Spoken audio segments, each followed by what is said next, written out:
Warning. The footage you're about to watch is of a sensitive nature, and although it may not be suitable for all viewers, it is for the glory of God.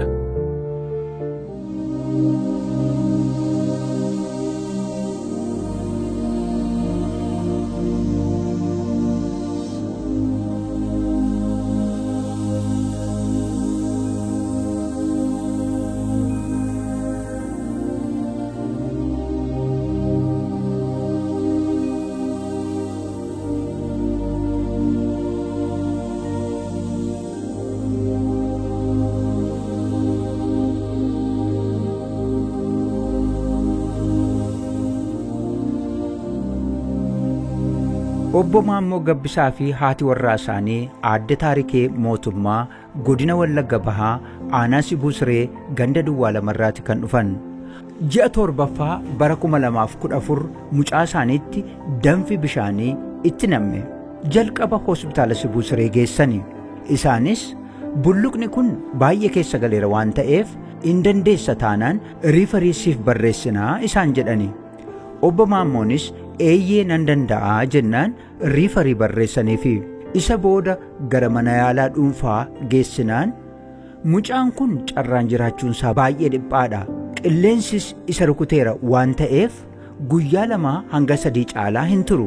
Kanaafuu fuutanii oliif gadiin adeeminaa isaaniin jedhani. Yeroo sana mucaan kun torban tokkoof nyaata nyaatu bishaan hin dhugu ol jedhe naman ilaalu du'arra hin jiru jechuun dhugaa ba'u. Isa booda gara waldaa kiristaana araara Waaqayyoo addunyaa fidanii dhufani. Namni Waaqayyoo raajii Masarat Taayyees kadhatanii fi maaltu itti namme? Bulluqa ofitti naqe bulluqa bokushina naqee ofitti galagash. Okay, bulluqa, you are free. Amen. You are free. Amen. Amen. Come on. The might of Jesus Christ. You are free. You are free. Guyyaadhuma kadhatamee fi galgala midhaan nyaate bishaan dhuge haasa'u jalqabe. Haala kanaan Waaqayyo du'a oolchee madaasaa fayyisee fi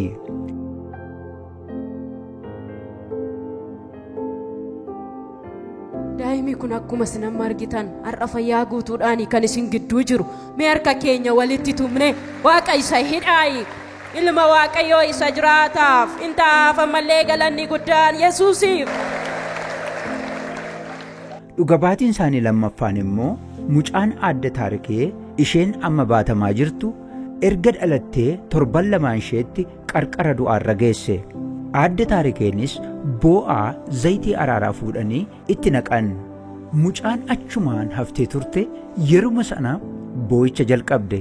Haala kanaan Waaqayyo dhiiga ilma isaatiin mucaa isaanii du'arraa oolche.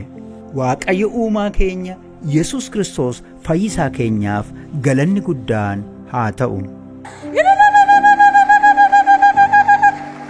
Dhugabaatiin isaanii guutuun kanatti aanee isiniif dhiyaateeraa hordofaa.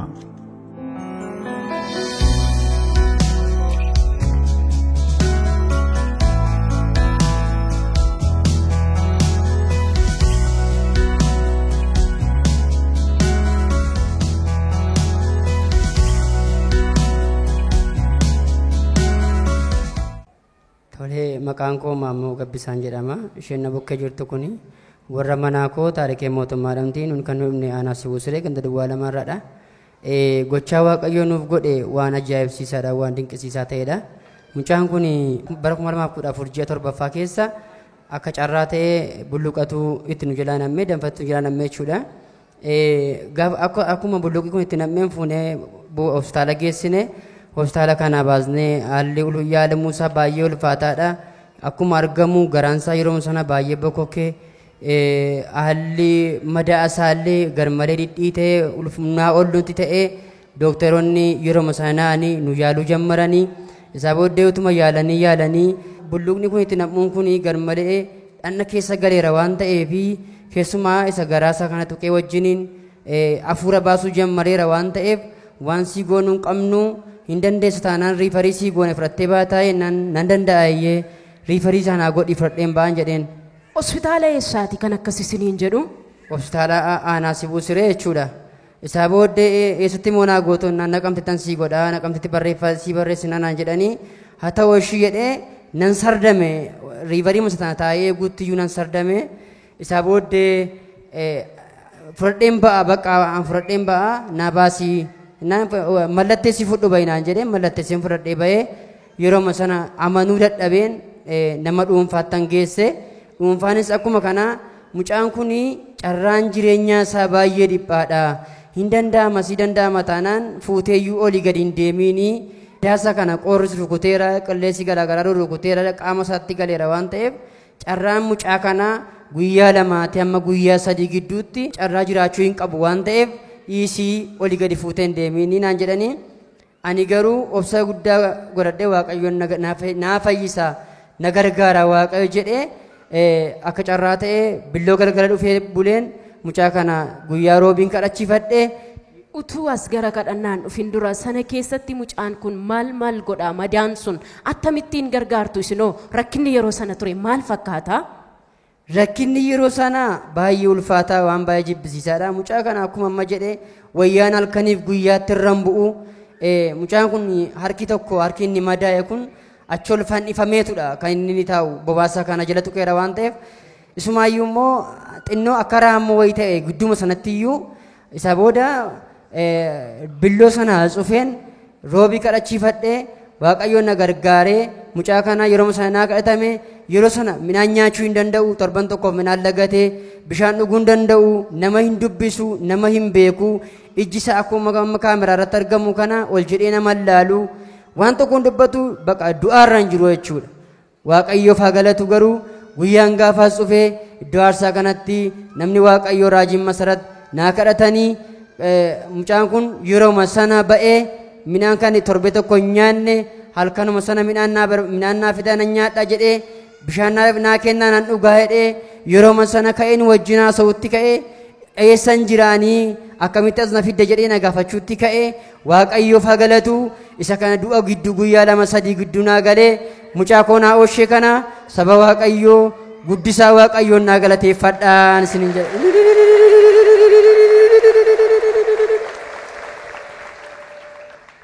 Muusaa kana keessaanii wanta akka imimmaanii wayii keessaa gadi coccoba yeroo achi gadi coccobu baay'ee ciincaa kana keessatti waaqayyo as dhufee naa kadhachiisee kana keessatti waaqayyo du'a mana koo galuuf ka'e waaqayyo gidduu naa galee du'a mucaa koo hambisee gadda akka dingataa natti galuuf ka'e waaqayyo narraa hambise kanaaf saba waaqayyoon naa galateeffadha.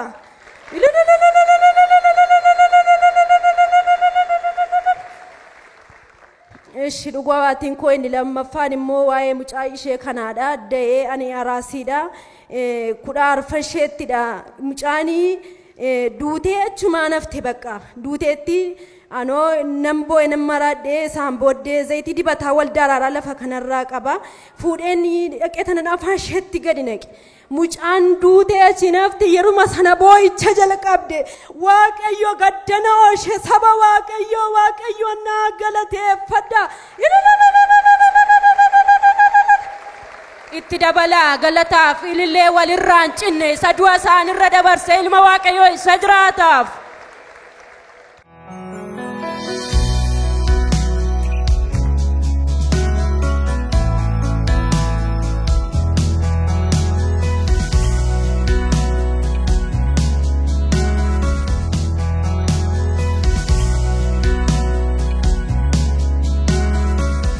አቶ ማሞ ገብሳና ባለቤታቸው ወይዘሮ ታሪኬ ሞቱማ ከምስራቅ ወለጋ ዞን ከስቡ ስሪ ወረዳ ከ02 ቀበሌ ነው የመጡት። በሰባተኛው ወር 2014 ዓመተ ምህረት የፈላ ውሃ በልጃቸው ላይ ፈሰሰ። በመጀመሪያ ወደ ስቡ ስሪ ሆስፒታል ወሰዱት። ፍሉሃው በጣም ወደ ውስጥ የገባ ስለሆነ ከቻላችሁ ሪፈረንስ ጽፍላችኋለን አሏቸው። አቶ ማሞም አዎ እችላለሁ ሲሉ ሪፈር ጻፉላቸው። ከዚያም ወደ ግል ክሊኒክ ሲወስዱ ይህ ልጅ የመዳን ዕድሉ በጣም ጠባብ ነው እና ከ2 እስከ 3 ቀን በላይ ሊቆይ አይችልም፣ ምክንያቱም ንፋስ መጥቶታል። ስለዚህ ይዛችሁ ወዲህ ባትሄዱ ጥሩ ነው አሏቸው። በዚያን ጊዜ ይህ ሕፃን ለ1 ሳምንት ያህል ምግብ አይበላም፣ ውሃ አይጠጣም፣ ቀና ብሎም ሰውን አያይም፣ የሙት ያህል ነበር በማለት መስክረዋል። ከዚያም ወደ አራራ ዋቀዮ አዱኛ ቤተክርስቲያን ይዘውት መጡ። የእግዚአብሔር ሰው ነቢይ መሰረት ታዬም ጸለዩለት።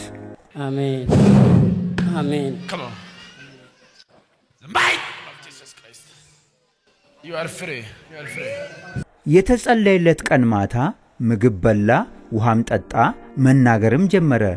እግዚአብሔር ከሞት አድኖት ቁስሉንም ፈወሰው።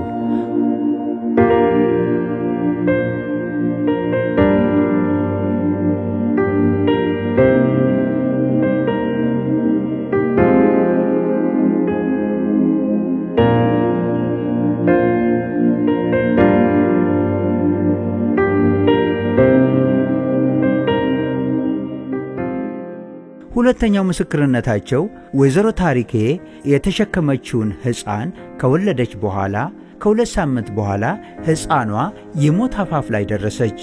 ወይዘሮ ታሪኬም እያለቀሰች የአራራን ዘይት ቀባቻት። በዛው ቀርታ የነበረችው ልጇም ወዲያው ማልቀስ ጀመረች። በዚህ አይነት ሁኔታ እግዚአብሔር በልጁ ደም በኩል ልጃቸውን ከሞት አዳነ። ለፈጣሪያችን እግዚአብሔር ለኢየሱስ ክርስቶስ አዳኛችን ታላቅ ምስጋና ይሁን።